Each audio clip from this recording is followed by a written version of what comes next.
Hey guys, tonight we drift into the chilling mists of 17th century Iceland, where the frozen shores whisper secrets of bizarre punishments that could make your blood run colder than the Arctic winds.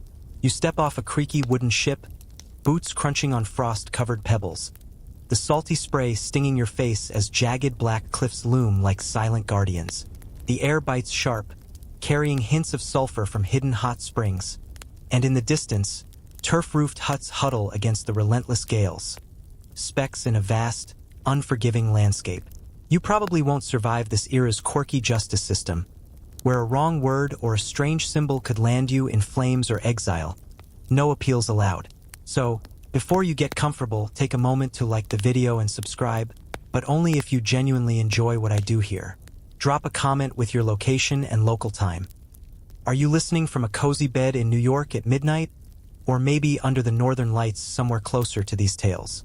Now, dim the lights, maybe turn on a fan for that soft background hum, and let's ease into tonight's journey together. You feel the ship's planks groan beneath you as it nudges against the rocky dock, waves lapping like eager fingers pulling you ashore. It's 1620, and Iceland stretches out before you. A land of fire and ice where volcanoes rumble under glaciers, and the sun barely dips below the horizon in summer. But right now, winter's grip holds tight. You wrap your woolen cloak closer, the chill seeping through like a thief in the night. The harbor is small, just a cluster of fishing boats bobbing in the gray sea, their sails patched and weathered. Fishermen haul nets heavy with cod, their faces etched with lines from years of battling storms. One glances your way, eyes narrow under a fur cap, as if sizing up a stranger who might bring trouble. You trudge up the path, boots sinking into slushy gravel mixed with volcanic ash. The wind howls, carrying the scent of smoked fish and damp earth. Ahead, the village emerges, low, grassy mounds that are homes, built from turf and stone to withstand the blasts. Smoke curls from chimneys, promising warmth inside, but you sense something heavier in the air. It's the weight of laws, ancient and unyielding, passed down from Viking settlers and now twisted under Danish rule. Iceland's no kingdom of its own anymore. The Danes call the shots from afar, sending governors to enforce their codes. You hear it in the whispers of villagers gathering at the dock. Talk of assemblies where fates are decided, where one misstep could mean doom. As you approach the first hut, a door creaks open, and a woman peers out, her apron dusted with flour. She nods curtly, but her eyes dart away. Trust is scarce here. Everyone knows the stories. Punishments aren't just slaps on the wrist, they're spectacles meant to scare. You imagine the ancient Althing, the parliament at Thingvellir, where laws were born centuries ago. Back then, in the saga times, outlawry was king. Banish a man, strip his rights, and let the wilds or vengeance take him. But now, in this century, things get stranger, bloodier. The Danes bring ideas of witchcraft hunts, blending with local fears of runes and spells. You pause by a wooden post, carved with faded symbols, maybe a protection stave or something forbidden. Touch it, and you wonder, could this get you accused? Historians still argue whether Iceland's witch craze was fully imported from Denmark or sprouted from Old Norse magic beliefs clashing with Christian zeal. Either way, it's real here. A mainstream fact hits you. Under Danish influence, Iceland executed around 21 people for sorcery in the 1600s, mainly by burning at the stake. But here's the quirky tidbit. Unlike the rest of Europe, where women filled the pyres, Iceland targeted men almost exclusively. Only one woman burned. The rest were guys tangled in rune lore or petty grudges. You chuckle softly to yourself. Imagine that, a place where guys get the witch label more often. It's like the universe flipping the script on those old fairy tales. Hey, bro, nice stave you got there. Hope it doesn't light you up. You mutter under your breath, a light joke to ease the tension. But seriously, in these villages, justice feels personal. There are no big cities here. Everyone knows everyone. A theft, a whisper of magic, and suddenly you're on trial before the whole community. You keep walking, the path winding toward the village center. Sheep bleat from pens, their wool shaggy against the cold. A child runs past, laughing, but even kids learn early about the rules. Break them and punishments await. strange ones that mix old ways with new fears. You sense it building, like storm clouds over the fjords. Outlawry still lingers. Declare someone an outlaw, and they're fair game. No home, no help, wandering the lava fields till hunger or wolves claim them, or worse, public spectacles. You picture flames licking wood, crowds murmuring prayers. The ground crunches underfoot, black sand mixing with snow. You spot a hot spring bubbling nearby, steam rising like ghosts. Dip a hand in warmth shocks your fingers, a reminder that this land hides fire beneath ice, just like its people. Hardy, but quick to ignite over wrongs. A fisherman nods as you pass, offering a dried fish strip. You take it salty and tough, chewing slowly. Stranger, mind the laws, he grunts. They bite harder than frost. You nod back, feeling the isolation. No roads connect these villages easily. Travel means horse or foot over treacherous paths. News spreads slowly, but rumors fly fast. Tales of a man burned last year for carving forbidden symbols, or a woman drowned for secrets best left buried. Drowning, that's another odd one.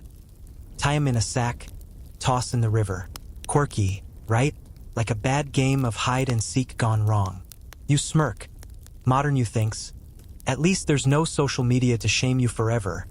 But here, shame lasts generations. As the sun dips low, casting long shadows, you reach the village square. A wooden church stands stark, its bell tolling softly. Inside, perhaps a priest preaches against sin, warning of hellfire that mirrors earthly punishments. You lean against a wall, watching folks barter goods, wool for tools, fish for grain. But under the chatter, tension simmers. One wrong accusation and justice swoops in. You breathe deep, the cold air filling your lungs. This is just the start. Docking here, feeling the pull of strange fates. The remote villages hold more.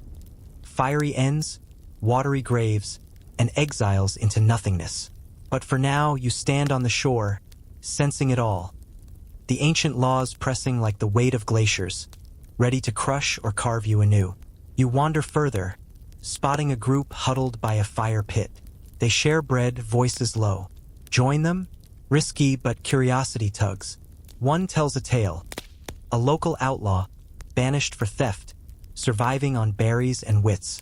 He haunts the hills now, the storyteller says, eyes wide. You laugh lightly. Sounds like my uncle after Thanksgiving dinner, wandering off full and forgotten. They stare blankly. Humor doesn't translate easily across centuries. The fire crackles, sparks dancing up. Warmth seeps in, but the chill of what's coming lingers. Mainstream history notes Iceland's legal code, the Gragas, evolved under Danish rule, adding harsher penalties. Quirky bit. Some punishments involved shame masks, iron contraptions to parade gossips. Debate rages. Did these reflect true belief in magic, or just power plays? You settle in, the night deepening. Stars prick the sky, auroras faint on the horizon. This land's beauty hides barbs. You've arrived, but the real journey into strange justices begins. You push open the heavy wooden door of the turf-roofed hut, the hinges creaking like old bones in the wind.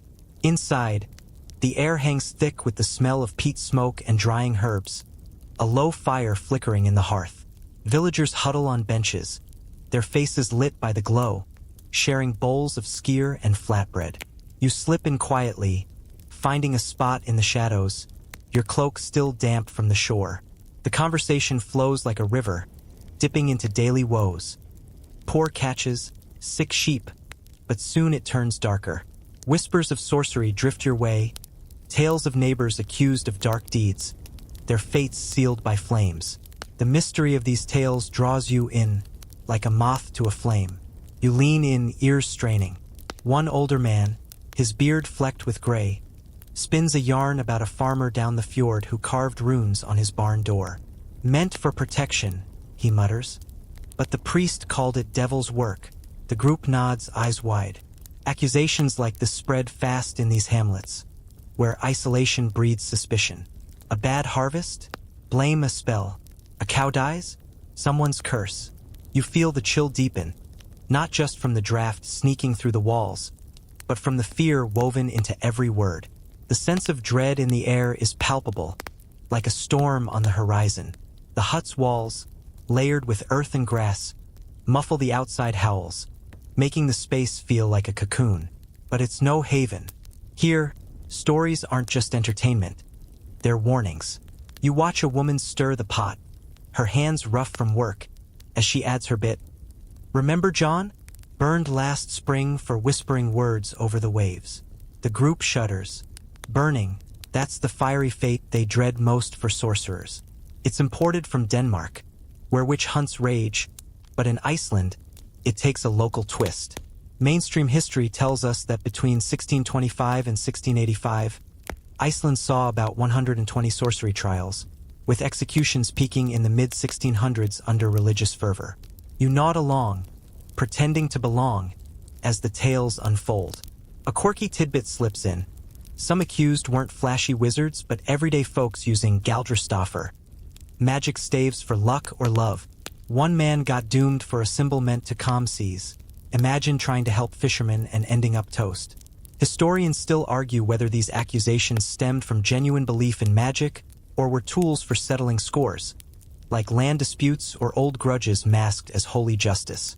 The sheer disbelief at these accusations is hard to contain, like a chuckle threatening to burst out. You chuckle softly to yourself. Talk about a hot take on neighborhood drama. You think, a light joke to cut the tension, but keep it quiet. Sarcasm might get you-eyed funny here. The fire pops, sending sparks up the chimney. Outside, the wind picks up, rattling the door like an uninvited guest. You glance around.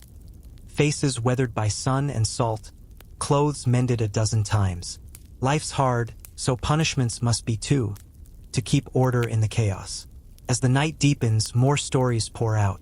A young lad shares one about his uncle, accused after a dream where he flew like a bird, a sign of shapeshifting, they said, led straight to the stake. You imagine the scene. Villagers gathering wood piled high, the accused bound and praying. No mercy. The law demands it, but whispers hint at doubts. Was it real magic or just envy? The old man leans forward. Fiery fates cleanse the soul, they say, but who judges the judges? You shift on the bench, the wood hard against your back. The group's voices rise and fall like waves, pulling you deeper into their world. A woman passes you a cup of warm ale, bitter and pungent. Sip it slow, it warms your core. She eyes you. Stranger, have you heard of the burning in Reykholt? Man turned ash for a book of spells. You nod, feigning knowledge. Reykholt, famous for sagas, but now tainted by trials. Remember that shore chill? It follows you here, mingling with the smoke. The quirky side hits again. Some sorcerers were punished for things like owning a pair of pants with hidden runes. Yeah, magic trousers. Who knew fashion could be fatal? You smirk. Bet they wished for flame-retardant fabric. Another quiet joke. But seriously, these accusations tear families apart. Kids left fatherless, wives shunned. The hamlet thrives on trust, yet fear erodes it like waves on rock. Scholars debate whether Iceland's isolation exacerbated sorcery or if Danish imposition of harsher penalties led to stricter control over the wild north. Either way, whispers lead to action. You hear of assemblies, local things where chieftains decide. No fancy courts, just men under open sky, or in halls like this, voting on fates. One wrong vote and flames await. You glance out a small window, glassless and shuttered, half shut. Stars wink through clouds, the aurora starting its dance. Green veils swirling like spirits and fitting for talk of the supernatural. The group shifts to lighter chat, but sorcery lingers. A kid pipes up, "What if the accused runs?" Laughter erupts. Outlawed boy, worse than death. Yeah, exile into the barrens, but that's another tale. The fire dies low, embers glowing. You feel your eyelids heavy, but the stories hook you. One more. A woman accused of milking spells, stealing cream from neighbors' cows without touching them, burned for it. Quirky? Absolutely.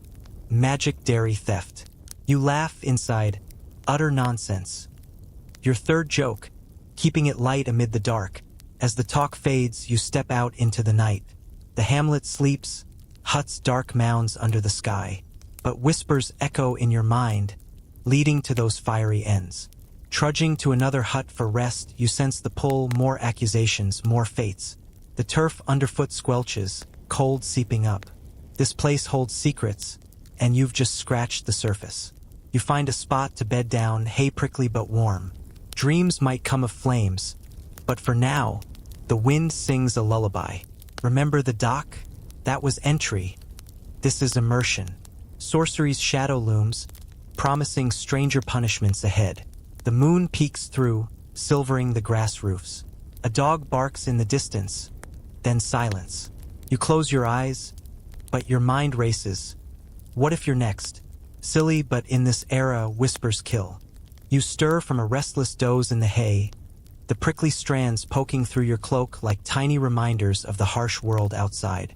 Dawn creeps in, gray light filtering through cracks in the turf walls, and the hamlet wakes with the cluck of chickens and the distant low of cattle. Whispers from last night echo in your head, those fiery fates for sorcerers, and now they pull you toward the village center. You rise, brushing off straw, and step out into the crisp air, where frost glitters on the grass roofs like scattered diamonds. The wind has calmed to a murmur, carrying the scent of baking bread from nearby huts. You follow a path worn by countless feet, leading to a modest wooden hall that serves as the local assembly place. Voices rise from inside, tense and urgent, drawing you closer. Slip in quietly, finding a spot against the back wall, where shadows hide your stranger's face. The room buzzes with villagers, men in wool tunics, women with shawls drawn tight, all eyes fixed on a raised platform. There, a man stands bound at the wrists, his head bowed, flanked by stern-faced chieftains. He's accused of rune magic, they say, carving symbols to bend the weather or curse a rival's flock. You lean forward, your heart quickening as the trial unfolds. The priest, his robes dark and severe, reads from a parchment. This soul dabbles in forbidden arts, invoking spirits through ancient marks. The accused shakes his head, his voice steady but low. Just old ways to protect my home. But accusations fly like arrows. Witnesses claim his runes caused a storm that sank boats or made milk sour in pails. The room's heat rises, not from fire but from fear, thick as the peat smoke lingering in the rafters, casting a palpable tension over the proceedings. The hall's beams creak overhead, carved with simple patterns that now seem suspicious in this light. Benches groan under shifting weight, and you catch snippets of mutterings. Danish laws demand it. Burn the evil out. Yes, under the influence of Danish laws, Iceland's trials mimic Europe's, which panics, but with a distinct Nordic edge.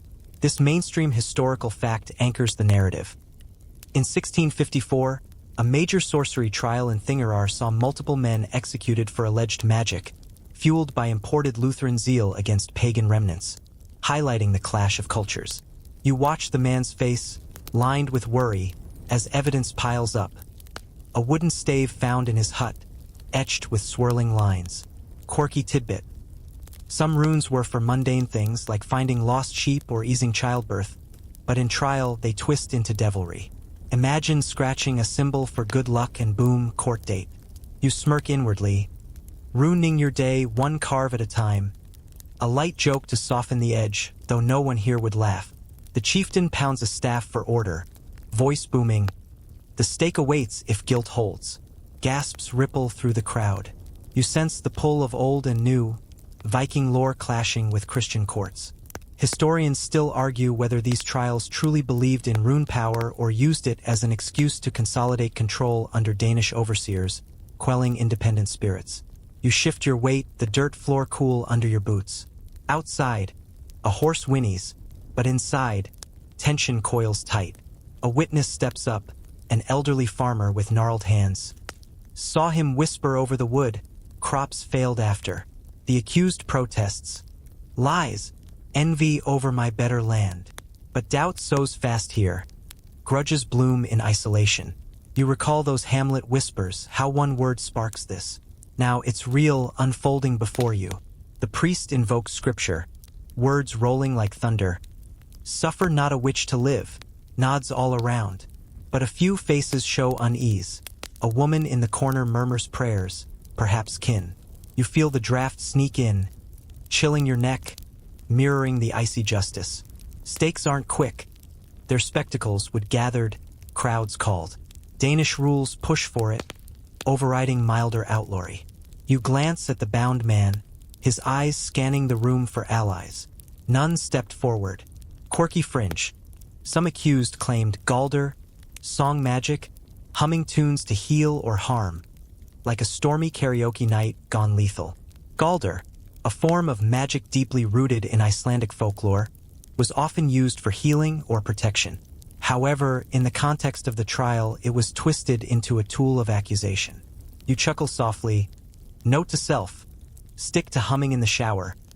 Another joke, keeping the mood from sinking too deep. Debate lingers in scholarly circles.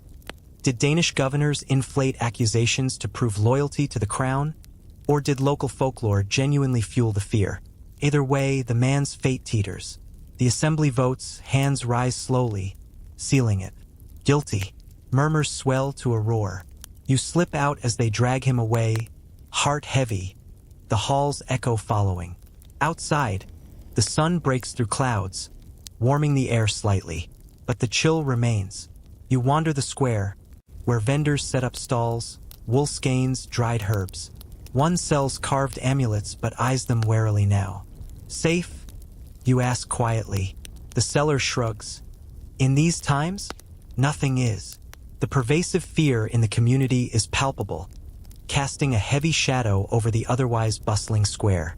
You pause by a well, drawing a drink, water cold and pure from underground springs. Splashes echo like distant accusations. The trial's over, but the stake looms. Flames to come. Remember the hut stories? They led here to this raw display. The village stirs thoroughly now, kids chasing geese, smoke rising anew. But under it, fear simmers. You spot the priest exiting, parchment rolled. Nod to him? Better not, strangers draw eyes. Instead, head toward the hill where executions happen, sensing the pull. Birds will overhead, cries sharp. You trudge on, boots kicking pebbles. This era's justice bites deep, rune by rune. One man's symbols, another's doom. Light sarcasm creeps in. Who knew doodling could be a death sentence? Your third joke, whispered to the wind. The path climbs gently, grass slick with dew. Ahead, the stake site waits, but for now, the trial's weight lingers. You've eavesdropped and felt the rise of accusations. Danish rules twist the knife, facing the stake. More awaits, the burn itself. You breathe deep, faint sulfur from distant vents. This land mirrors its punishments. Beautiful, brutal. Keep moving. The story unfolds. You wake to the distant clang of the church bell, its echo bouncing off the fjord's cliffs as morning mist clings to the village. Your breath fogs in the chilly hut, the hay beneath you damp from last night's dreams of flames. You pull your cloak tight and step outside, the turf roofs glistening with dew under a pale sun. The trial you witnessed yesterday lingers like smoke, but today the whispers lead you elsewhere, to a burning at the stake, the fiery fate of a convicted sorcerer. You follow the crowd, boots squelching through muddy paths, toward a rocky hill beyond the hamlet. The air smells of wet wool and sea salt, but dread hangs heavier.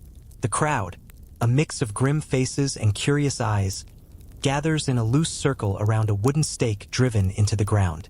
Kindling stacks high at its base, dry despite the damp air. You find a spot near a boulder, half hidden, as the guards bring the convicted man forward. His name's Thorleif, a quiet farmer accused of using rune magic to curse a neighbor's sheep. His hands are bound, his face gaunt, and his eyes fixed on the horizon like he's already gone. You notice the priest nearby, clutching a cross, his lips moving in silent prayer. The anticipation in the air is palpable, each breath heavy with the impending event. The chieftain steps up, voice steady, reading the charge, sorcery, against God's law. Danish influence is evident. Mainstream history notes that Iceland's witch hunts, peaking in the 1650s, leaned heavily on Denmark's legal framework, where burning was the go-to for witchcraft. Unlike Europe's female-dominated witch trials, Iceland's quirk stands out. Men like Thorleif made up over 90% of the roughly 21 executions. Scholars still argue whether this male focus came from local rune traditions or Danish officials targeting defiant men to tighten control. You shift against the boulder, its cold biting through your cloak. The crowd's quiet, save for a child whispering, "Will he scream?" His mother hushes him, but you feel the same question clawing at you. The torch is lit, its flame spitting in the breeze. You smell pitch as it's lowered to the kindling. A crackle starts, then a whoosh. Flames climb fast, licking the wood. Thorleif stands still, lips tight. No gore, just the heat washing over you. The crowd's faces glowing orange. You think, at least it's quick, but your stomach twists anyway. A quirky tidbit floats up. Some sorcerers were burned for absurdly small acts, like owning a scrap of parchment with a stave for good fishing. Imagine dying for a doodle that didn't even work. You smirk. Talk about getting roasted for bad luck charms. A soft joke to yourself, easing the grimness. But the reality hits. Thorleif's crime was a rune under his barn, meant to protect lambs. Instead, it doomed him. The flames roar louder, smoke curling like spirits escaping. The injustice of it all weighs heavily on your heart. A bitter taste in your mouth. You glance around. A woman wipes tears, his sister, maybe. Others mutter prayers or curses. One man spits. He deserved it. Did he? You wonder. The priest chants louder, drowning doubts with scripture. The Danish overseer nods, satisfied. His fur-lined coat stark against the villagers' patched wool. Power feels close here, like the fire's heat on your skin. You recall last night's whispers in the hut. Accusations born from envy or fear, not proof. A bad season, a sick flock, and someone's always to blame. The fear and superstition that fueled these accusations hang in the air like a thick fog, choking your senses. The fire dies to embers, the stake charred black. You breathe shallowly, the acrid smoke stinging your nose. Another joke bubbles up. Well, that's one way to warm up a cold day. But you keep it inside. No one's laughing. The crowd thins, villagers trudging back to their chores. You linger, staring at the ashes. History says these burnings were public to deter others, a spectacle to keep order in a land where isolation breeds defiance. The unique challenges of the Icelandic landscape, its harsh beauty and unforgiving winters, are a constant reminder of the resilience and stubbornness of its people. You turn back toward the village, the path winding past a stream where women rinse wool. Their hands move fast, but their eyes dart to the hill. Everyone knows what happened. You pause, splashing icy water on your face, the shock grounding you. The fjord glitters under weak sunlight, almost mocking the morning's darkness. You think of the shore you docked at. It seems ages ago, that first step into this harsh world. Now you're knee-deep in its strange injustices. The sense of isolation and unfamiliarity is overwhelming, a constant reminder of your outsider status. Historians debate if these burnings were about faith or control. Did villagers truly fear magic, or were Danish laws flexing muscle over a stubborn Norse spirit? Either way, Thorleif's gone, his farm empty, his family shunned. You pass a boy herding sheep, his stick tapping rhythmically. He avoids your gaze, as if you carry the fire's curse. Superstition runs deep, and you're a stranger. You chuckle. Guess I won't ask him for a rune tattoo. Your third joke, lightening the weight. But the mood shifts as you near the village square. Talk's already spreading. Another trial soon, maybe not fire this time. Water, they say, drowning in sacks for different sins. Your boots slow, the mud sucking at them like the pull of what's next. The church looms ahead, its bell silent now, but its shadow feels alive. You slip into another hut for warmth, the smell of baking bread a faint comfort. The fire crackles, softer than the stakes roar. You sit, listening to murmurs, more accusations brewing. Remember the rune talk from the trial? It's not over. Punishments shift, but the fear stays. You sip ale a woman offers, its bitterness sharp. Outside, The wind picks up, carrying ash from the hill. Sleep will come hard tonight, with flames still dancing in your mind. You trudge through the village, the morning mist thinning as the sun struggles higher, casting weak shadows over the turf roofs. The air smells of damp earth and fish drying on racks, but a new rumor pulls you toward the riverbank. Whispers from last night's hut and yesterday's burning have shifted. Today, it's not fire but water. You follow a group of women, their skirts brushing heather as they head to the river's edge, where a punishment awaits. The mood's heavy, like the gray clouds piling over the fjord. They speak in low tones of a woman accused of forbidden love, bound for a watery grave in a sack. As you stand near a willow, its branches drooping low, the river's chill seeping into your bones, you witness a grim spectacle. The punishment, known as drowning in a sack, is about to unfold. The accused, a young woman named Sigrid, stands with her hands tied, her face pale but defiant. Her crime? Loving someone outside the church's blessing. A married man, they say.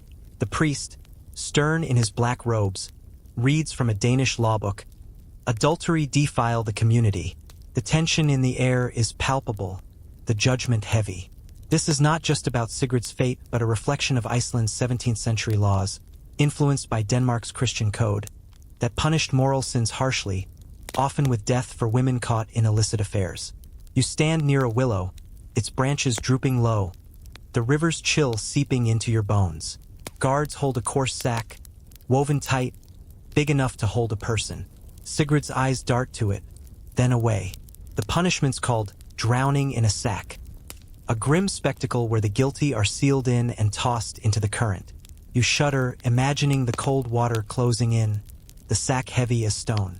A quirky tidbit surfaces. Some women face this not for love but for gossiping about it. Talk too much, and the river silences you forever. You mutter to yourself, "Guess loose lips do sink ships," a soft joke to cut the dread. But it's no laughing matter. The priest drones on, citing sin, while a guard ties the sack's mouth shut after pushing Sigrid inside. Her muffled gasp carries, and you wince. The crowd's quiet, save for a sob, her sister, maybe, clutching a shawl.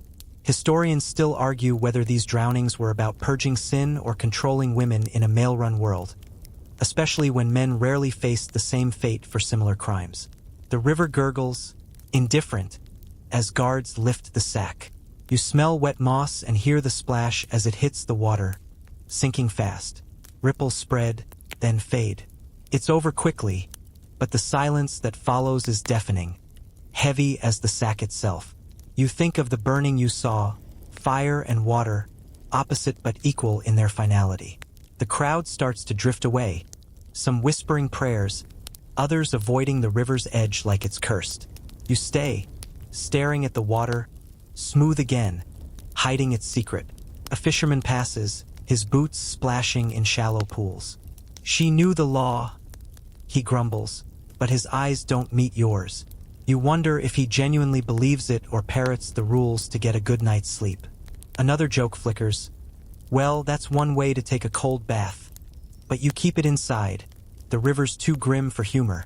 Instead, you kneel, touching the icy water, its bite sharp on your fingers. The quirky detail nags.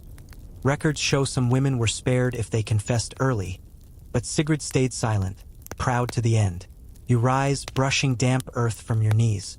The village feels smaller now, its huts huddled tighter, as if shielding secrets.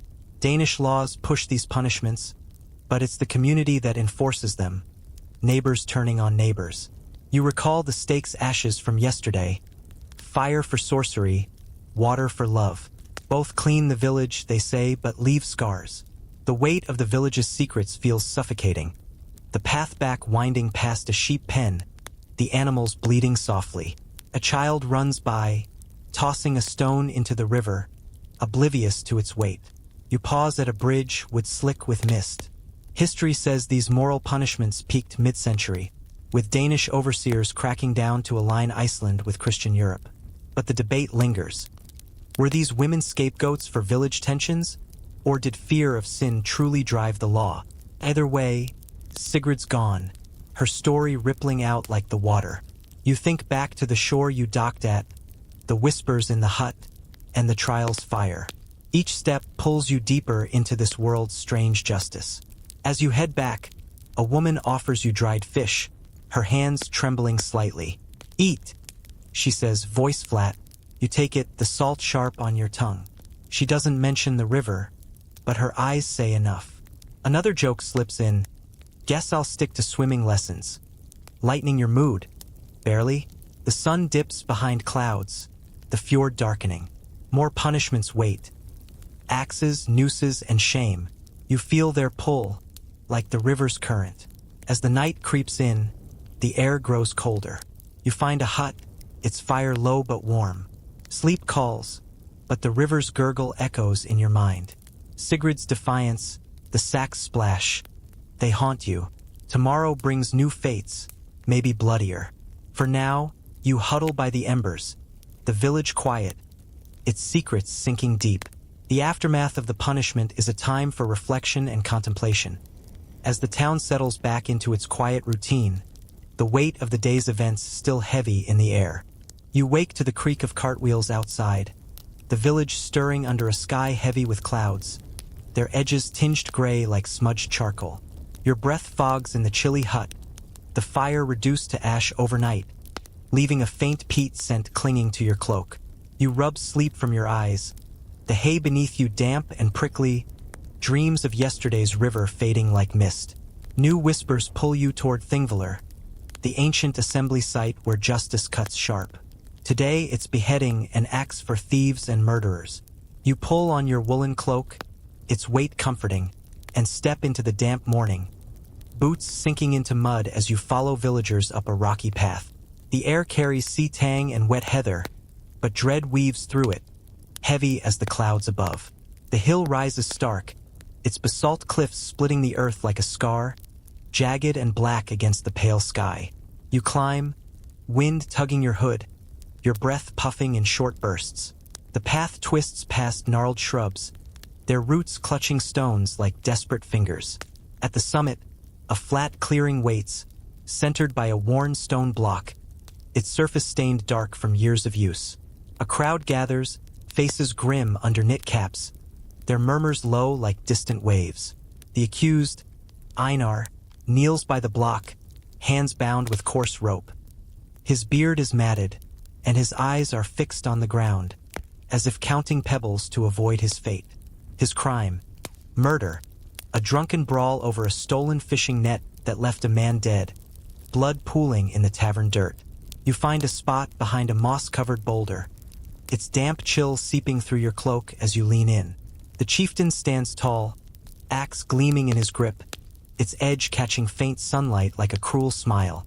A Danish overseer looms nearby, parchment in hand, his fur-lined coat stark against the villagers' patched wool. Mainstream history tells us Thingvellir was Iceland's legal heart since Viking days, where the Althing met to settle disputes under an open sky. By the 1600s, Danish law hardened these gatherings, mandating public executions like beheadings to enforce order in a land of scattered hamlets. You smell damp stone and hear ravens caw overhead, circling like they sense the blood to come. The overseer reads the charge, voice flat: "Death for blood spilled. No trial today. It happened days ago." Einar's guilt sealed by witnesses who saw the knife flash. The crowd's quiet, save for a child whispering, "Will it hurt?" His mother hushes him, but you feel the same question claw at you. The chieftain tests the axe, swinging it once, the whoosh slicing air. Einar flinches, a ripple through his shoulders. You notice a woman nearby, his sister, maybe, clutching a shawl, her knuckles white. The quirky tidbit hits. Iceland prided itself on skilled executioners, often chieftains trained to sever cleanly in one swing. Botched beheadings, common elsewhere, were rare here, though one record tells of a thief needing 3 hacks. Grim gossip for tavern nights. You mutter, "Guess they didn't need a second take," a soft joke to loosen the knot in your chest. But it's no laughing matter. The chieftain nods to the overseer, who steps back. The axe lifts, pauses, then falls. Clean, quick, a dull thud on the block. The crowd gasps, then falls silent. You look away, focusing on the fjord below, its water glittering like scattered coins. No gore, just the weight of it, heavy as the stone under your hands. The bodies carried off, head wrapped in rough cloth, to a shallow grave beyond the hill. Families don't claim murderers. Shame runs too deep, a stain on the bloodline. You shift, boots scuffing loose gravel. Another joke flickers. Well, that's one way to lose your head over a fight. But you swallow it. The air's too thick for humor.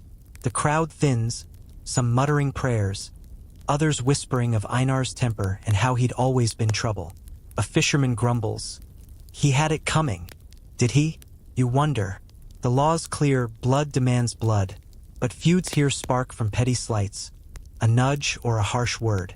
Historians still argue whether these executions deterred crime or fed village bloodlust. A spectacle to break the monotony of fishing and farming in this harsh land.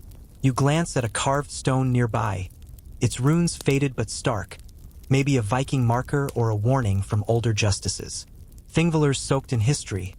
Laws were born here, now layered with Danish rules that demand swift ends. The quirky detail nags. Some thieves faced beheading, too, if their haul was big enough, like stealing a whole flock of sheep. Imagine losing your head over woolly loot. You smirk. Talk about a sheer disaster. Your third joke, lightening the mood just enough to keep you grounded. You start down the hill, the path slippery with loose stones, wind biting sharper with salt from the sea. Below, the village hums. Smoke curls from turf roofs. Kids chase a stray dog, their laughter clashing with the hill's silence. You pause by a stream, its gurgle softer than yesterday's river. Splash your face. The cold shocks you awake, water dripping down your chin like tears you won't shed. Danish law pushes these punishments, but the community swings the axe, neighbors complicit in every fall.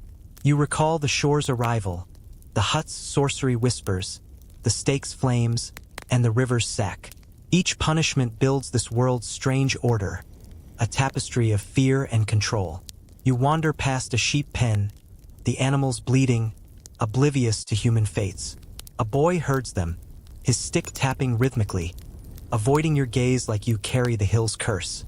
Superstition runs deep, and you're a stranger, marked by what you've seen. History says Iceland's executions were rare, maybe a dozen beheadings a year across the island, but each one rippled, a warning etched in stone and story. The debate lingers. Did Thingvaller's open-air justice unify villages or deepen their fear, turning neighbor against neighbor? You reach a hut, its door ajar, warmth spilling out with the scent of baking bread. A man inside offers a chunk, still hot, crust cracking under your fingers. Seen enough? He grunts, eyes knowing, like he's read your thoughts. You nod, chewing slowly, the taste grounding you. He doesn't ask about the hill, but his silence speaks. You sit by the fire, embers glowing softly. The crackle a faint echo of the stake's roar days ago. The sun breaks through clouds, warming your face briefly, but the fjord darkens as shadows stretch. More punishments wait. Gallows, whips, shame. You feel their pull, like the wind nudging you onward. The church bell tolls, calling folks to chores or prayer. Thingvaller's cliffs loom behind, watching like an old judge. Sleep will come uneasily tonight.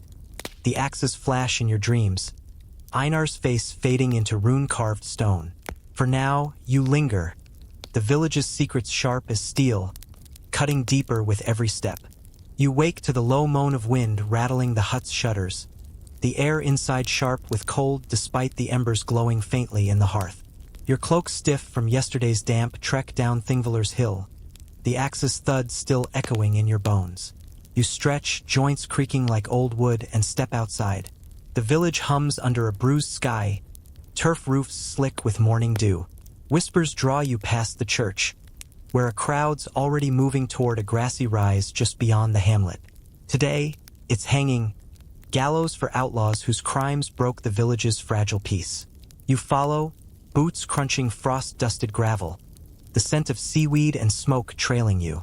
The gallows stands stark on the rise, two wooden posts with a crossbeam, nooses swaying gently in the breeze like grim pendulums. You pause, heart quickening. as villagers gather in a loose semicircle, their breath fogging in the chill. The condemned, a man named Bjorn, stands with wrists bound, his face weathered, eyes hard. His crime, outlawry turned deadly. Banished years ago for theft, he returned, stealing livestock and knifing a shepherd who caught him. The chieftain reads the charge, voice carrying over the wind.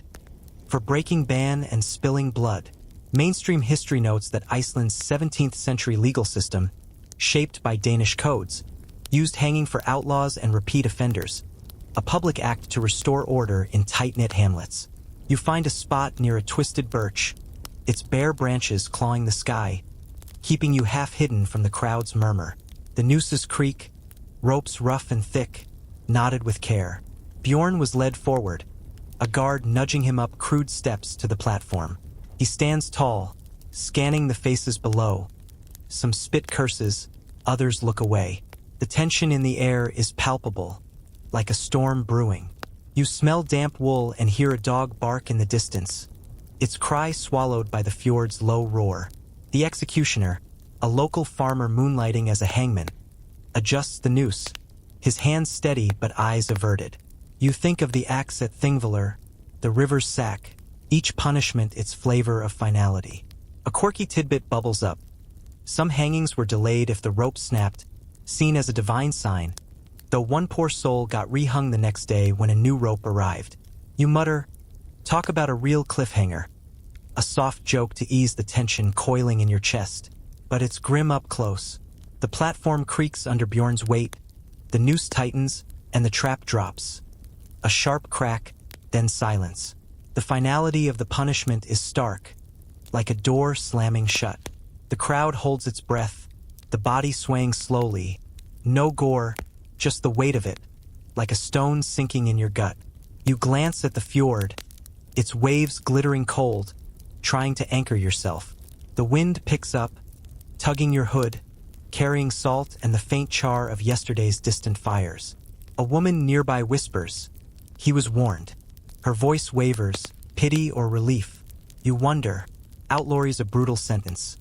Stripped of rights, anyone could kill Bjorn legally, yet he came back, driven by hunger or defiance.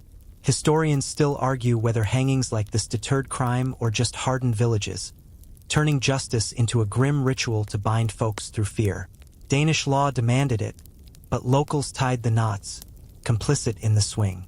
The weight of this collective responsibility hangs heavy in the air, a burden shared by all. You shift, boots scuffing grass, the birches bark rough under your fingers. Another joke flickers. Well, that's one way to hang around too long. But you keep it quiet, the crowd's too solemn.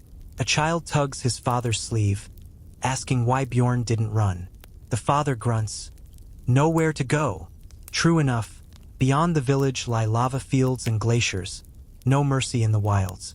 You recall the whispers from your first night in the hut, tales of outlaws haunting hills.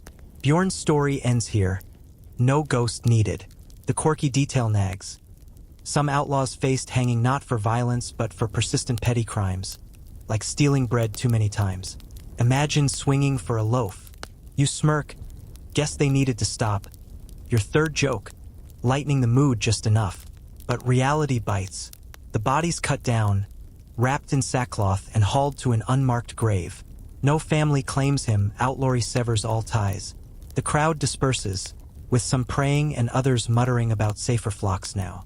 You linger, staring at the empty gallows, ropes still swaying like they're waiting for the next guest. You turn back toward the village, the path winding past a hot spring, its steam curling like spirits rising. Dip a hand in warmth shocks your fingers, a fleeting comfort. History says hangings were less common than exile but carried weight, maybe a few each year across Iceland's scattered settlements. Yet the debate lingers. Did gallows unify communities or sow distrust, making every stranger a potential outlaw? You pass a woman rinsing wool in a stream, her hands red from cold. She nods but avoids your eyes, like you've seen too much. The village square comes into view, huts huddled tight, smoke curling from chimneys. A man offers you dried fish, its salt sharp on your tongue. "Stay long?" he asks, voice gruff. You shrug, feeling the gallows shadow. He doesn't mention the hanging, but his glance says enough. You think back to the shore's arrival, the stake's flames, the river's sack, and the axe's fall. Each punishment layers this world's strange justice, a web you're tangled in deeper every day. As you near a hut for warmth, the church bell tolls, calling folks to prayer or work. The rise fades behind, gallows blending into the hill's curve. Another punishment waits. Floggings, maybe, or shame. You feel their pull, like the wind nudging you forward. Inside the hut, a fire crackles, its glow soft against the turf walls. You sit, sipping bitter ale, the taste grounding you. Sleep will come hard tonight. The nooses creak in your dreams, and Bjorn's defiance fading into the fjord's endless song. Outside, clouds thicken, promising snow. The village settles, but whispers never stop. You huddle closer to the fire, the gallows sway lingering, another thread in Iceland's harsh tapestry. You stir in the dim hut, the fire's embers casting faint glows on the turf walls, the air heavy with peat and dried fish. Outside, dawn creeps slowly, a pale light seeping through the shutters, the wind a soft whine after yesterday's gallows creak. Your cloak's damp from last night's drizzle, but you pull it on, boots scraping the dirt floor as you head out. The village hums quietly. Sheep bleat, a door slams, but new whispers tug you toward the square. Today it's flogging, a public whipping for minor crimes like theft or lies that sting the community. You follow a small crowd, the ground slick with frost, the air sharp with salt and wood smoke. The square's small, just a patch of packed earth ringed by huts and the church's shadow. A wooden post stands at its center, weathered and scarred, ropes dangling loose. You pause near a cart piled with wool, its rough fibers brushing your hand, keeping you half hidden. The accused, a young woman named Asta, stands by the post, hands tied, her face flushed but eyes defiant. Her crime: stealing silver spoons from a chieftain's wife, caught when she tried to barter them for grain. The chieftain himself oversees, whip coiled in his grip, while villagers murmur. Some pity her hunger, others curse her greed. This public punishment, a flogging, is a manifestation of the community's belief in the importance of deterrence and the preservation of property rights. Mainstream history tells us Iceland's 17th century laws, under Danish influence, used flogging for lesser offenses, a public shaming to deter without killing. You lean against the cart, the wood creaking softly, the crowd's breath fogging in the chill. Asta stripped to her shift, her back bare to the cold. The whip cracks once, a warning, and she flinches. You smell damp earth and hear a gull cry overhead, its call clashing with the square's tension. The first lash lands, sharp, quick, a red line blooming. Asta gasps but doesn't scream. The crowd watches, some wincing, others nodding approval. You feel a mix of emotions, from sympathy for Asta's pain to discomfort at the community's acceptance of such punishment. You think of the gallows sway, the axe's fall, and the river's sack. Flogging's less final, but its sting lingers in scars and shame. A quirky tidbit pops up. Some floggings were for odd crimes, like slandering a cow. Insulting a neighbor's livestock could earn you lashes if it sparked a feud. You mutter, "Guess you don't move the wrong way here." A soft joke to dull the whip's crack. But it's no light matter. The chieftain delivers each lash methodically, counting 10, enough to punish, not cripple. Asta's knees buckle by the end, but she stands, chin high. The tension in the crowd is palpable, a mix of wincing and nodding approval. Historians still argue whether flogging strengthened village bonds by enforcing rules or bred resentment, turning neighbors into snitches over petty slights. The wind bites your face, carrying the faint sulfur of a distant hot spring. A woman nearby whispers, "She'll learn." Her tone's hard, but her eyes flicker with doubt. You wonder, will Asta steal again, or will shame chain her tighter than ropes? The chieftain coils the whip, done, while a friend unties Asta, leading her to a hut. Her back's a map of welts, but she walks proudly, refusing tears. You recall the burning stake, the nooses drop, and public flogging too. A spectacle to etch fear into daily life.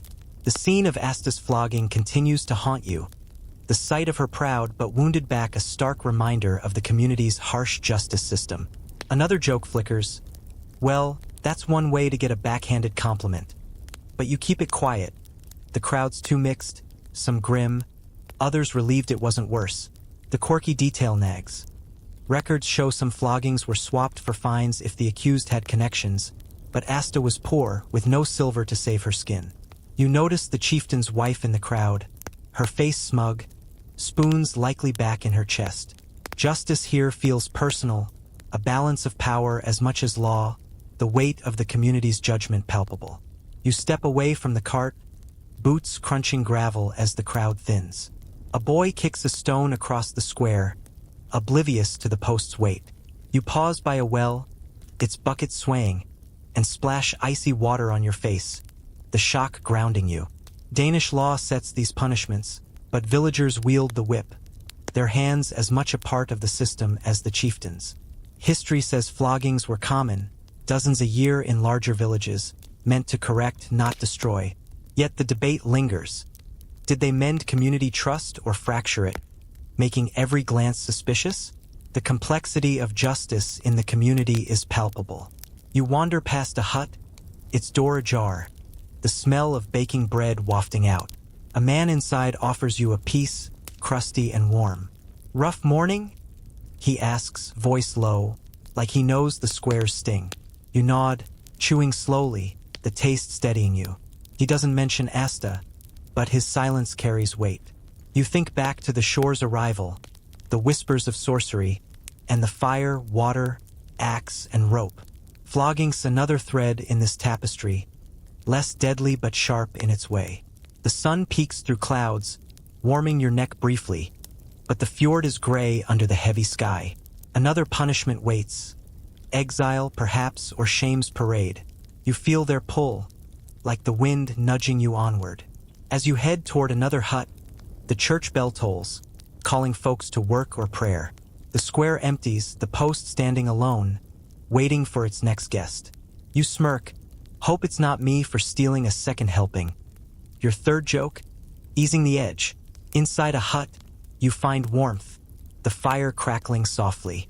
You sit, sipping bitter ale, its tang sharp. Sleep will come uneasily tonight. The whips crack in your dreams, and Asta's defiance fading into the village's hum.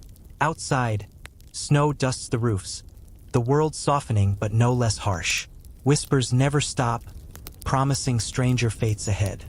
You wake to the soft patter of snowflakes on the hut's turf roof, the air inside thick with the scent of damp wool and the ghost of last night's fire. The embers are cold now, leaving a chill that creeps into your bones like an uninvited guest. You pull your cloak tighter, its edges frayed from days trudging through this harsh land, and step outside. The village lies hushed under a thin blanket of snow, the square's whipping post a faint shadow through the flurries. Yesterday's flogging stings in memory, but new whispers tug you toward the hamlet's edge, where a crowd gathers. Today it's outlawry, exile into the barren wilds, a fate for those stripped of all rights and protection. You follow, boots crunching fresh snow, the air sharp with frost and the distant tang of sea salt. The crowd forms at the village's outskirts, where the path crumbles into jagged lava fields, black and unforgiving under the snow's soft veil. A man named Halder stands alone, his pack meager, face gaunt under a tattered hood. His crime: repeated theft, pilfering grain and tools until the community's patience snapped like a brittle twig. The chieftain, flanked by a Danish overseer in a fur-trimmed coat, reads the sentence. Outlawed, no man's kin, no shelter given. Halder's now a ghost. Anyone can kill him without consequence, and no one will offer aid. Mainstream history tells us Iceland's Gragas laws, rooted in Viking tradition but hardened by Danish rule in the 1600s, made outlawry a common punishment for crimes too severe for fines but not warranting death, a way to cleanse the village without blood on its hands. You lean against a frost-rimed boulder, its cold biting through your gloves, keeping you half hidden at the crowd's edge. Halder's eyes scan the faces. Some show pity, most are stone cold, hardened by winters and want. The wind howls, kicking up snow, carrying the faint sulfur of hidden hot springs bubbling beneath the earth. You smell damp hide and hear a raven's croak, its harsh cry mocking Halder's fate. The chieftain hands him a staff, a cruel gesture, his only companion for the wilds.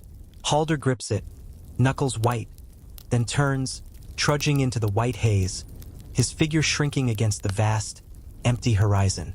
You imagine the glaciers waiting, their icy jaws open, the wolves prowling, and the hunger gnawing slowly. Exile's a death sentence drawn out, as final as the noose but colder, lonelier. A quirky tidbit surfaces.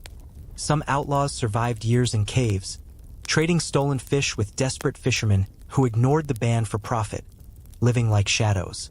You mutter, talk about the ultimate off-grid lifestyle, a soft joke to cut the bleakness wrapping your heart. But it's grim. The crowd disperses fast, eager to erase Halder from their minds. A woman nearby whispers, "He'll freeze by nightfall." Her voice wavers. Fear, not sorrow, like his fate could curse them all.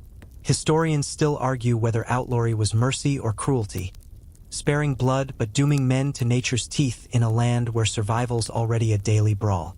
You shift, snow dusting your shoulders, the boulders chill numbing your back. The path Halder took vanishes, swallowed by flurries. You think of the gallows creak, the whips crack, and the axes fall. Outlawry is quieter, but its weight lingers like frost on skin. Another joke flickers. Well, that's one way to get a solo camping trip. But you keep it quiet. The crowd's too solemn, already turning back to huts and chores. The quirky detail nags. One outlaw, banished for arson, became a legend, his fires spotted in the hills years later, like a ghost taunting the law. Did he survive, or was it just wishful storytelling by firelight? You follow the villagers back, snow softening their steps, the hamlet's turf roofs peeking through the haze like sleeping giants. A boy runs past, tossing a snowball, his laughter jarring against the morning's weight. You pause by a frozen stream, its ice glinting under weak sunlight. Crack the surface with your boot. Cold water shocks your skin, dripping down your fingers, grounding you. Danish law backs these exiles, but villagers enforce it, shunning even kin to keep peace. History says outlawry was frequent. Dozens banished yearly across Iceland's scattered settlements, meant to cleanse without killing. Yet the debate lingers. Did it protect communities or shift their guilt to the wilds, leaving men like Halder to haunt the edges of memory? You pass a hut, its door half open, warmth spilling out with the rich scent of baking flatbread. A woman inside offers you a piece, still hot, its crust cracking in your hands. "Cold out there," she says, her eyes flicking toward the lava fields, like Halder's already a forgotten name. You nod, chewing slowly, the nutty taste steadying your nerves. She doesn't mention him, but her silence carries weight, heavy as the snow piling outside. You sit by her fire, the crackle soft, its warmth seeping into your toes. She hums a tune, low and mournful, her hands kneading dough for the next loaf. You recall the shore's arrival, the stake's flames, the river's sack, the axe, the noose, and the whip. Outlawry's another thread, slow but sharp, weaving this world's strange justice tighter around you. The snow falls thicker, dusting your hood, the fjord a gray blur beyond the village. Another punishment waits. Shame masks, perhaps, or forbidden loves exposed. You feel their pull, like the wind urging you onward, cold fingers nudging your back. As you step out, the church bell tolls, muffled by snow, calling folks to prayer or work. The lava fields fade behind, Halder's path erased, his staff a faint mark in the white. You smirk, hope I don't get sent on a nature hike next. Your third joke, easing the edge of the wild call. Back in another hut, you find warmth. The fires glow soft against the turf walls. You sit, sipping bitter ale, its tang sharp on your tongue, cutting through the morning's chill. Sleep will come hard tonight. The winds howl in your dreams, and Halder's fading steps echoing across the barren wilds. Outside, snow buries the village, softening its edges but not its harshness. Whispers keep stirring, low and relentless, promising stranger fates ahead. each one a new knot in Iceland's unforgiving tapestry. You wake to the faint crackle of a fire someone stoked in the hut, its warmth barely cutting the chill seeping through the turf walls. Snow from yesterday clings to your cloak, now draped over a bench, and the air smells of damp wool and smoked fish. You rub your eyes, Halder's lonely trek into the wilds still haunting your dreams. Outside, the village stirs under a sky clearing to pale blue, the snow-dusted roofs glinting like polished stone. Whispers draw you to the square again, but this time it's no whip or gallows. It's a shame mask, a grotesque iron contraption for gossip, paraded to humiliate. You pull on your boots, their soles caked with mud, and follow the crowd, the air sharp with frost and the faint tang of seaweed. The dissonance between the natural beauty of the surroundings and the cruelty of the punishment creates a sense of unease and discomfort in the audience. The square's alive, more crowded than yesterday, folks buzzing with a mix of scorn and glee. A wooden platform stands ready, and beside it, a blacksmith holds an iron mask, its exaggerated nose and twisted mouth glinting in the weak sun. The accused, a woman named Gudrun, waits nearby, hands unbound but head bowed. Her crime: spreading rumors about a chieftain's wife, claiming she hoarded grain during a lean winter. The punishment: wear the mask and walk through the village, a laughingstock for all to jeer. Mainstream history notes that shame masks, borrowed from European traditions via Danish influence in the 1600s, were used in Iceland to curb social sins like gossip or slander, enforcing community harmony through public disgrace. You find a spot near a hut, its doorframe rough under your hand, keeping you half hidden in the crowd's shadow. Gudrun is led to the platform, her face flushed as the blacksmith fits the mask, its iron cold against her skin. It clanks shut, muffling her breath, the crowd snickering as she stumbles. You smell fresh bread from a nearby hut, clashing with the scene's cruelty. The chieftain orders the parade to begin, and Gudrun shuffles forward, guided by a guard, the mask's weight forcing her head low. Villagers line the path, some shouting taunts, others tossing snowballs that splatter her skirt. You wince, the humiliation sharper than a whip's lash. The emotional toll on Gudrun is palpable. Her eyes, visible through the mask's slits, glint with defiance or tears. You can't tell. The audience can't help but feel the weight of her shame and the cruelty of the situation. A quirky tidbit pops up. Some shame masks had bells attached, jingling to draw more attention, though Gudrun's is plain iron. Lucky her, maybe. You mutter, talk about wearing your shame on your face? A soft joke to dull the edge. But it's no light matter.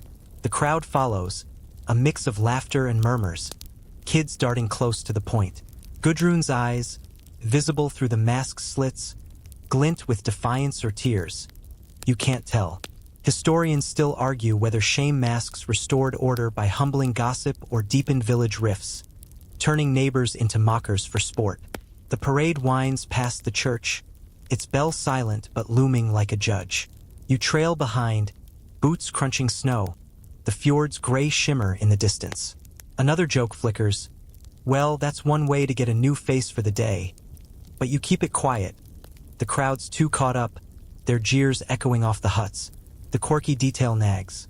One man, masked for mocking a priest, wore it so long his face scarred, a permanent mark of his loose tongue. Gudrun's mask comes off tonight, but the shame sticks, her name now a warning whispered by firelight. You pause by a cart, its wood splintered, as the procession loops back to the square. A woman nearby tosses a rotten apple, missing Gudrun but drawing cheers. She'll think twice now, she says, but her voice wavers. Guilt, maybe, for joining the mob. You think of Halder's exile, the whips crack, the nooses sway. Shame's less bloody but cuts deep, a wound to the spirit. The mask is removed. Gudrun's face is red and damp, and her eyes are avoiding the crowd as she's led home.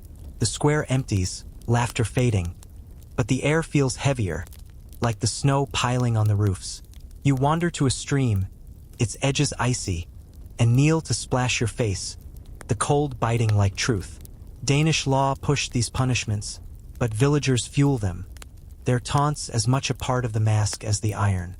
History says shame masks were rare but memorable, maybe a handful yearly in larger villages, meant to correct without killing.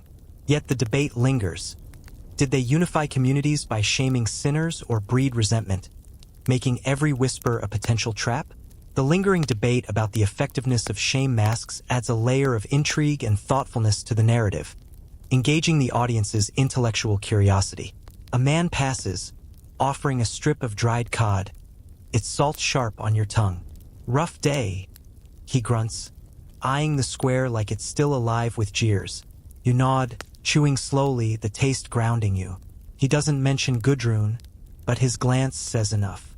You recall the shore's arrival, the stake's flames, the river, the axe, the noose, the whip, and the exile. Shame's another layer, public and piercing, weaving this world's strange justice tighter. The sun climbs higher, warming your neck briefly, but clouds creep back, promising more snow. Another punishment waits, incest or adultery, maybe with their dark fates. You feel their pull, like the wind nudging you forward.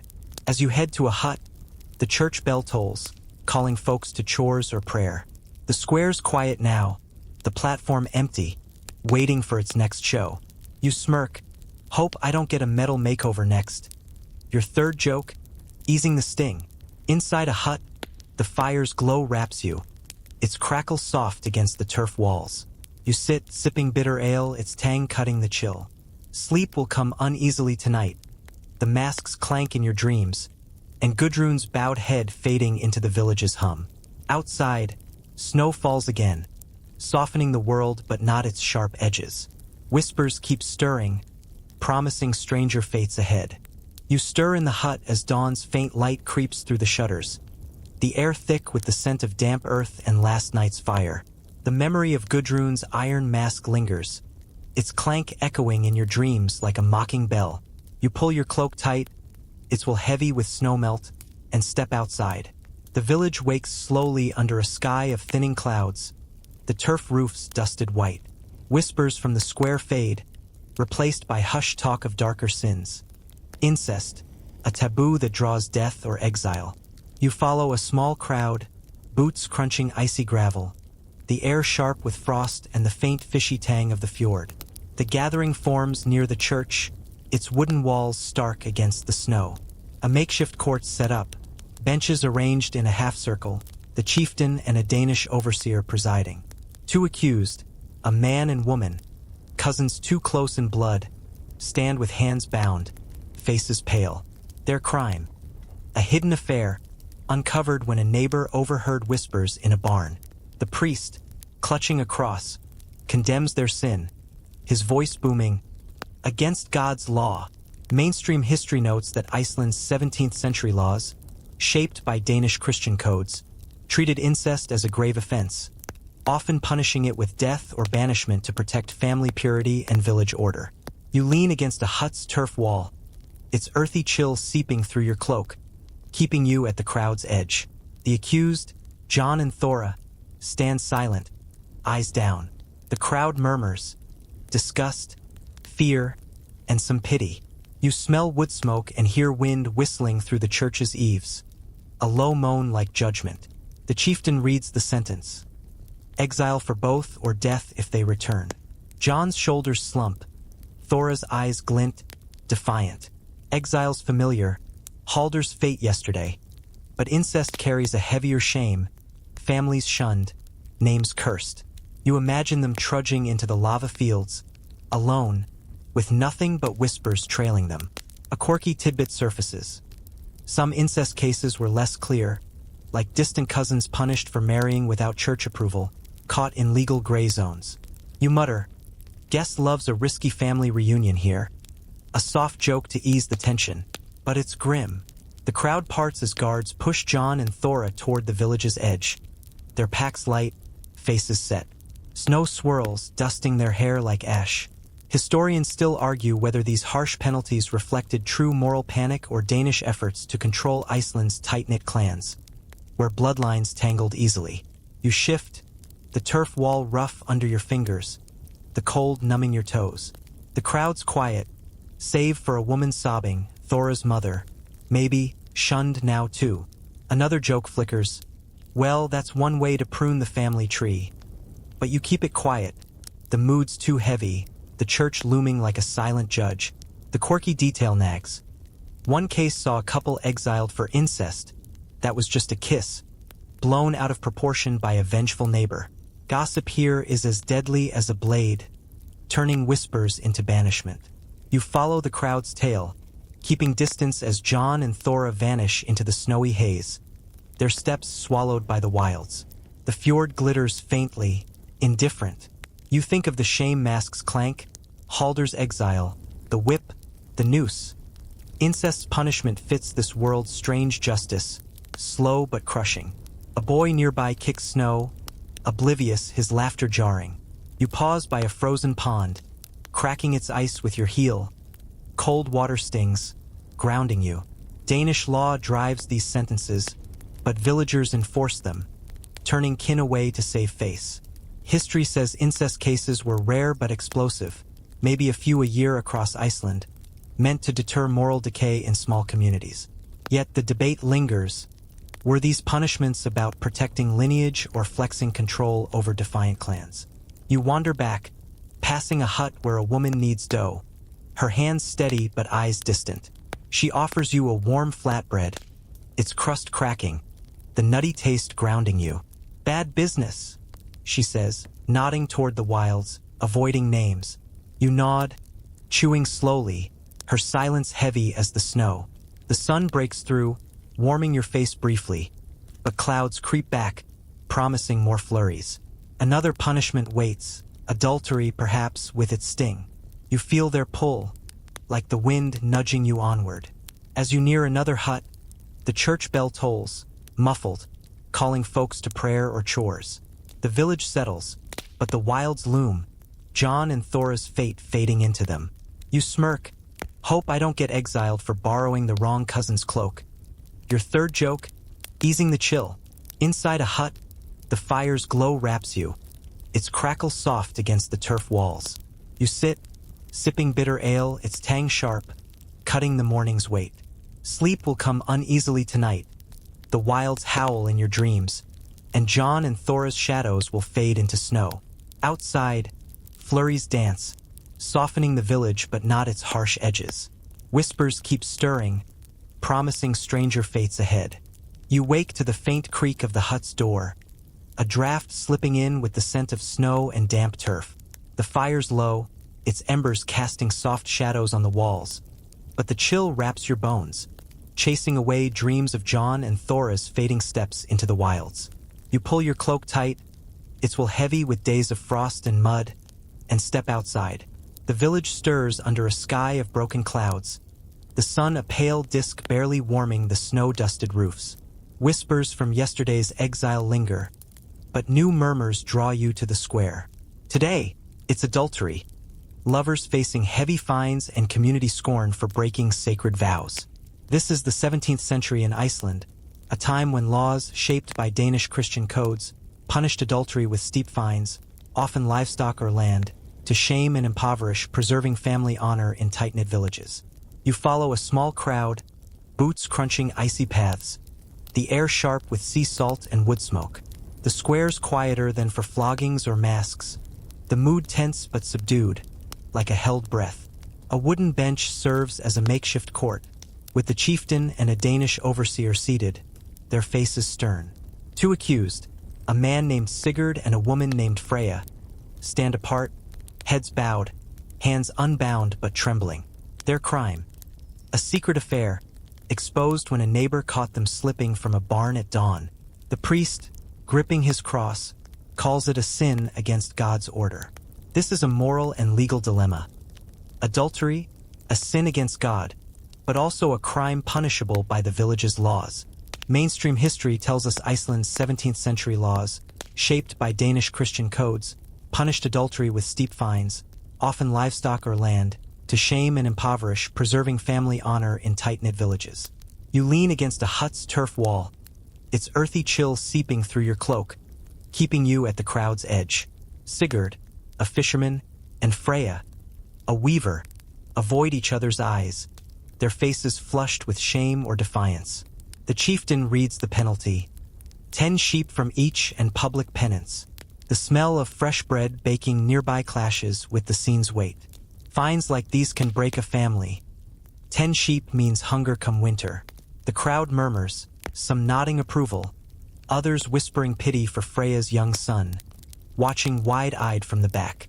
The punishment for adultery is not just a matter of public humiliation but also a potential threat to the family's survival, a fact that is not lost on the onlookers. A quirky tidbit pops up.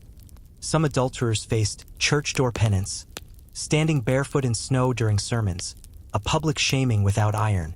You mutter, "Guess love's price is more than a broken heart," a soft joke to ease the tension. But it's grim. Sigurd's wife glares from the crowd, her hands clenched. Freya's husband is absent, already shunning her. The overseer adds, "Pay by spring or face worse." Worse could mean flogging or exile, depending on mercy. Historians still argue whether these fines strengthened village morals or fueled resentment, as families bankrupted by shame turned bitter against neighbors. You shift, the turf wall rough under your fingers, the cold numbing your toes. The crowd's quiet, save for a man muttering, "They knew the risk." His voice carries scorn, but his eyes flicker, doubt, maybe. Another joke flickers. Well, that's one way to make love a costly affair. But you keep it quiet. The mood's too heavy, the church's shadow looming large. The quirky detail nags. One woman, fined for adultery, paid in woven cloth so fine it sparked a new trade, her shame turning to profit. Freya has no such luck. Her loom sits idle now, her son clinging to her skirt as she's led away. The chieftain dismisses them, and the crowd thins, snow crunching underfoot. You follow at a distance, watching Sigurd head to the docks and Freya to her hut. The fjord glitters under weak sunlight, indifferent to their ruin. You pause by a frozen stream, cracking its ice with your heel. Cold water stings, grounding you. Danish law sets these fines, but villagers enforce the scorn, their whispers sharper than any whip. History says adultery cases were common, dozens yearly in larger hamlets, meant to deter straying hearts. Yet the debate lingers. Did fines mend broken trusts or deepen divides, making every glance a potential accusation? The audience is left to ponder the moral and social implications of these fines, adding a layer of complexity to the narrative. You wander past a hut, its door ajar, warmth spilling out with the scent of baking flatbread. A woman inside offers you a piece, still hot, its crust cracking in your hands. "Hard times," she says, glancing toward Freya's hut, her voice soft but heavy. You nod, chewing slowly, the nutty taste steadying you. She doesn't name the sinners, but her silence speaks volumes. You recall the shore's arrival, the stake's flames, the river's sack, the axe, the noose, the whip, the exile, and the mask. Adultery's fines weave another thread, less bloody but crushing, tightening this world's strange justice. The sun climbs, warming your neck briefly, but clouds roll in, promising more snow. Another punishment waits, petty theft maybe with its harsh toll. You feel their pull, like the wind nudging you forward. As you head to another hut, the church bell tolls, calling folks to chores or prayer. The square empties, benches left to the snow. You smirk, hope I don't get fined for stealing an extra bite. Your third joke, easing the chill. Inside a hut, the fire's glow wraps you, its crackle soft against the turf walls. You sit, sipping bitter ale, its tang sharp, cutting the morning's weight. Sleep will come uneasily tonight, with the clink of sheep's bells in your dreams and Sigurd and Freya's bowed heads fading into the village's hum. Outside, snow falls again, softening the world but not its sharp edges. Whispers keep stirring, promising stranger fates ahead.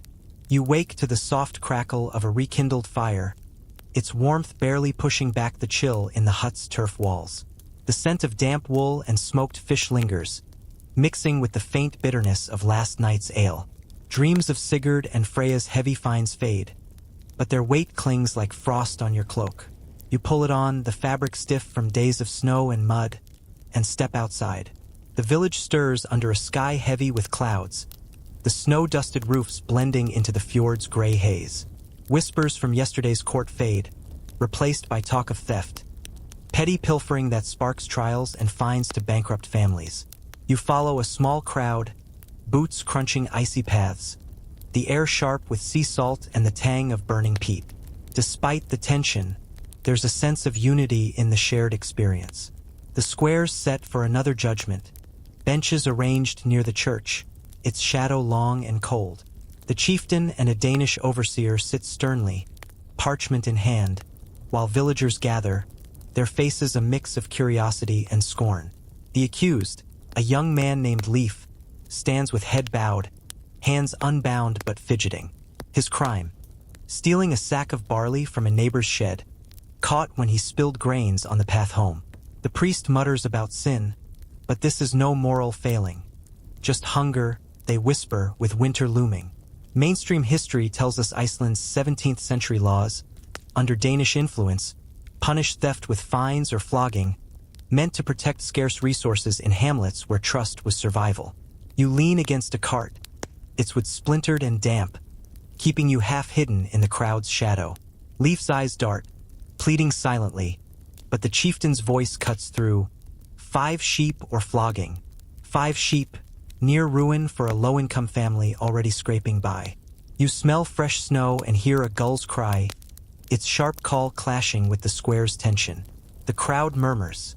Some pity Leif's thin frame, others curse his folly. The weight of their collective judgment is palpable. You think of Freya's fines, Gudrun's mask, and Halder's exile. Theft's penalty fits this world's strange justice, squeezing blood from stones. Leif's mother weeps nearby, her shawl clutched tight, knowing they can't pay. A quirky tidbit surfaces. Some thieves faced hand-shaming, where stolen goods were tied to their wrists for a day, a lighter punishment for kids or first-timers. You mutter, guess Leif didn't get the memo on sticky fingers. A soft joke to dull the edge. But it's grim. The overseer adds, pay by spring or the whip. Leif nods, face pale, knowing flogging's likely. Historians still argue whether these fines deterred theft or trapped people with low incomes in cycles of debt, as villages enforced Danish laws with little mercy for desperation. You shift, the cart creaking under your weight, the cold numbing your fingers. A woman nearby whispers, he's no thief, just starving. Her voice carries pity, but she steps back, avoiding eyes. Another joke flickers, well, that's one way to make a grainy getaway. But you keep it quiet. The mood's too heavy, the church looming like a silent judge. The quirky detail nags. One thief, fined for stealing a single fish, paid with a boatload of cod after a lucky catch, turning shame to triumph. Leif's got no such luck. His family's shed is empty, their sheep too few to spare. The chieftain dismisses Leif, and the crowd thins, snow crunching underfoot. You follow at a distance, watching him trudge home, his mother trailing, her sobs muffled. The fjord glitters faintly, uncaring, its waves lapping like soft laughter. You pause by a frozen well, cracking its ice with your boot. Cold water stings, grounding you. Danish law sets these fines, but villagers uphold them, their scorn heavier than the debt. History says theft trials were frequent, dozens yearly in larger hamlets, meant to safeguard shared survival. Yet the debate lingers. Did fines strengthen trust or breed despair, turning neighbors into spies over every missing sack? You wander past a hut, its door ajar, warmth spilling out with the rich scent of baking bread. A man inside offers you a chunk, still hot, its crust cracking in your hands. Hard winter, he grunts, glancing toward Leif's path, his voice low but heavy. You nod, chewing slowly, the nutty taste steadying you. He doesn't name Leif, but his silence speaks volumes. You recall the shore's arrival, the stake's flames, the river's sack, the axe, the noose, the whip, the exile, the mask, and the fines. Theft's penalty weaves another thread, less bloody but crushing, tightening this world's strange justice around you. The sun peeks through clouds, warming your face briefly, but snowflakes drift again, promising a deeper freeze. Another punishment waits, murder perhaps with its bloody toll. You feel their pull, like the wind nudging you forward. As you head to another hut, The church bell tolls, muffled by snow, calling folks to chores or prayer. The square empties, benches left to the cold. You smirk, hope I don't get fined for stealing an extra crumb. Your third joke? Easing the chill. What awaits you in the next hut, you wonder. Inside a hut, the fire's glow wraps you. Its crackle soft against the turf walls. You sit, sipping bitter ale, its tang sharp, cutting the morning's weight. Sleep will come uneasily tonight, with the clink of sheep's bells in your dreams and Leaf's bowed head fading into the village's hum. Outside, snow piles higher, softening the world but not its sharp edges. Whispers keep stirring, promising stranger fates ahead. The uncertainty of what's to come keeps you intrigued. You wake to the faint howl of wind rattling the hut's shutters, the air inside thick with the scent of damp turf and last night's fire, now reduced to cold ash. Dreams of Leaf's crushing theft linger, his mother's sobs echoing like the fjord's waves. You pull your cloak tight, it's wool heavy with snow and mud from days trudging this harsh land, and step outside. The village stirs under a sky of iron-gray clouds, the snow-dusted roofs blending into the icy horizon. Whispers of yesterday's trial fade, replaced by darker talk. Murder, sparking vendettas that demand blood or law. The tension in the air is palpable. The unease and fear that permeate the community are almost tangible. You follow a tense crowd, boots crunching frozen paths, the air sharp with frost and the briny tang of the sea. The gathering forms at Thingvelir's edge, the ancient assembly site where basalt cliffs loom like silent judges. No gallows or whip today, just a circle of villagers, the chieftain, and a Danish overseer, their faces grim. The accused, a man named Olaf, stands with hands bound, his beard flecked with ice, eyes hard. His crime: killing a neighbor in a feud over grazing land, a dispute that spiraled from harsh words to a knife's flash. The chieftain, with the assistance of the Danish overseer, reads the charge and listens to testimonies from both sides. The accused is given a chance to defend himself. The chieftain then makes a decision based on the evidence presented. Blood calls for blood. Mainstream history tells us Iceland's 17th century laws, blending Viking blood feuds with Danish codes, allowed execution or heavy fines for murder, often decided at assemblies like this to quell vengeance cycles. You lean against a jagged rock, its cold biting through your cloak, keeping you at the crowd's edge. Olaf's kin stand apart, faces drawn, while the victim's family glares, hands clenched. You smell damp wool and hear ravens croak overhead, their cries sharp against the wind's moan. The overseer offers a fine, 20 sheep, but the victim's brother demands death, his voice raw. Olaf stays silent, staring at the cliffs. The chieftain's decision, like a heavy stone, hangs in the air, the weight of it threatening to tear the village apart. You think of Leif's fine, Freya's shame, and Halder's exile. Murder's weight pulls harder. The chieftain chooses death, beheading to be done at dawn. A quirky tidbit surfaces. Some feuds ended with handshake fines, where enemies paid to clasp hands publicly, a forced peace to avoid blood. You mutter, guess Olaf's handshake came with a blade. A soft joke to ease the knot in your chest, but it's grim. The crowd murmurs. Some nod, others shift uneasily, fearing the feud's embers will flare again. Historians still argue whether these executions stopped vendettas or fueled them, as kin sought revenge despite the law's swing. You shift, the rocks chill numbing your back, snow dusting your hood. The victim's brother spits, justice done, but his eyes burn, peace feels far off. Another joke flickers, well, that's one way to settle a lawn dispute. But you keep it quiet, the mood's too raw, the cliffs looming like fate. The quirky detail nags. One murder fine was paid in Wales, beached by luck, saving the killer's neck. Olaf has no such fortune. His head's promised to the axe. You imagine the blades flash, like at Thingvellir before, but push it away, focusing on the fjord's gray shimmer.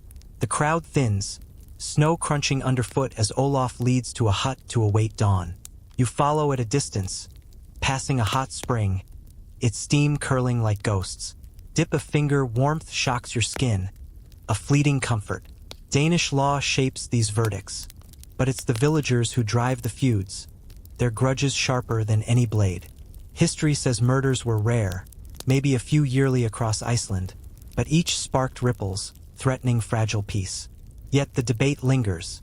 Did executions like Olaf's end cycles of revenge or sow seeds for more? As kin whispered vengeance by firelight? You pause by a hut, its door ajar, warmth spilling out with the scent of baking flatbread. A woman inside offers you a piece, still hot, its crust cracking in your hands. Bad blood, she says, glancing toward Thingvellir, her voice low and heavy. You nod, chewing slowly, the nutty taste grounding you. She doesn't name Olaf, but her silence carries weight. You recall the shore's arrival, the stake's flames, the river's sack, the noose, the whip, the exile, the mask, the fines, and the theft. Murder's vendetta weaves another thread, bloody and binding, tightening this world's strange justice. The sun hides behind clouds, the fjord darkening under snow-heavy skies. Another punishment waits, runes perhaps with their dark fate. You feel their pull, like the wind nudging you forward. As you head to another hut, the church bell tolls, muffled by snow, calling folks to chores or prayer. Thingvallir's cliffs fade, but Olaf's fate looms, his dawn marked. You smirk, hope I don't get axed for stepping on the wrong grass. Your third joke, easing the chill.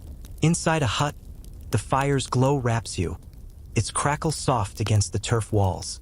You sit, sipping bitter ale, its tang sharp, cutting the morning's weight.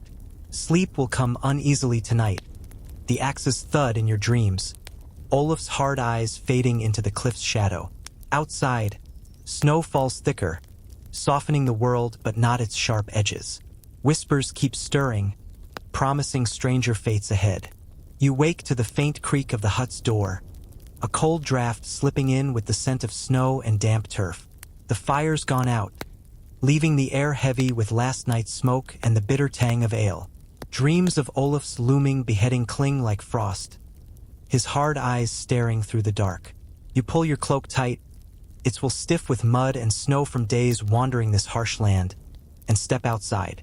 The village lies quiet under a sky of heavy clouds, the turf roofs buried in fresh snow.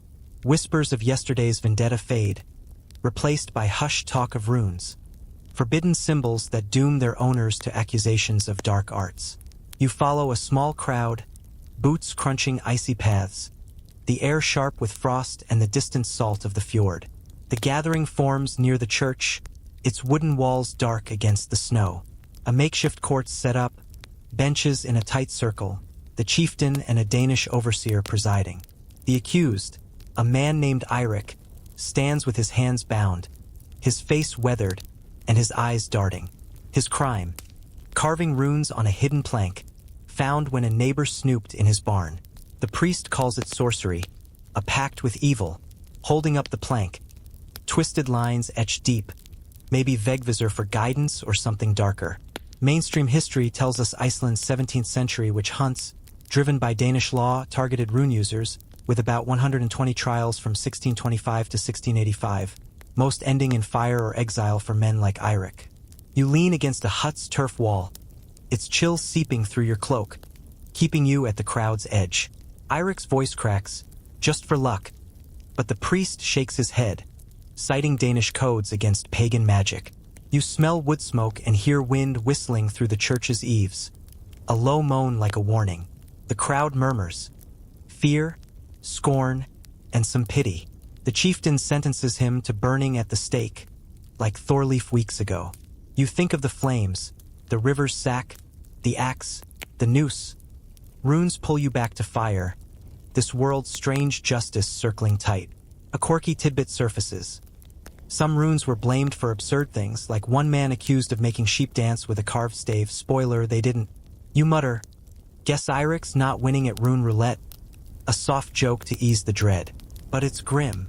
The crowd parts as guards lead Eirik to the hill, his steps heavy, snow crunching underfoot. Historians still argue whether rune trials were about genuine fear of magic or Danish power plays, stamping out Norse traditions to control defiant locals. You follow at a distance, the path winding past frozen streams, their ice glinting like the runes themselves. Another joke flickers. Well, that's one way to get burned for bad art. But you keep it quiet. The mood's too heavy, the church's shadow looming large. The quirky detail nags. One man escaped a rune trial by claiming his carvings were just fancy knots.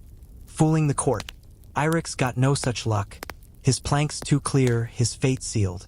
The hill looms, the stake is ready, and kindling is piled high. You stay back, the crowd's breath fogging as flames crackle to life, smoke curling like spirits.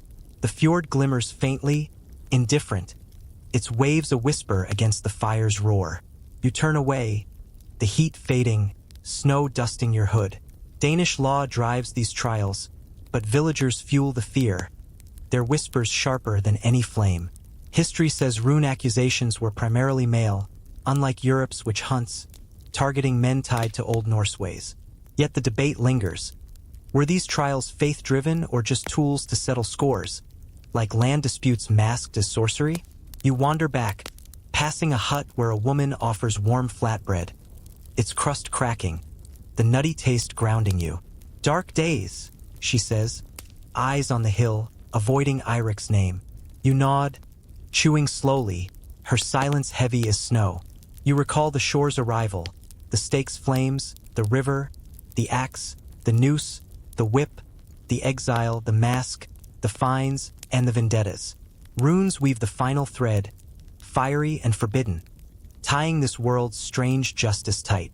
Now, settle deeper into the hut's warmth, the fire's soft glow wrapping you like a blanket, its gentle crackle a soothing hum against the turf walls.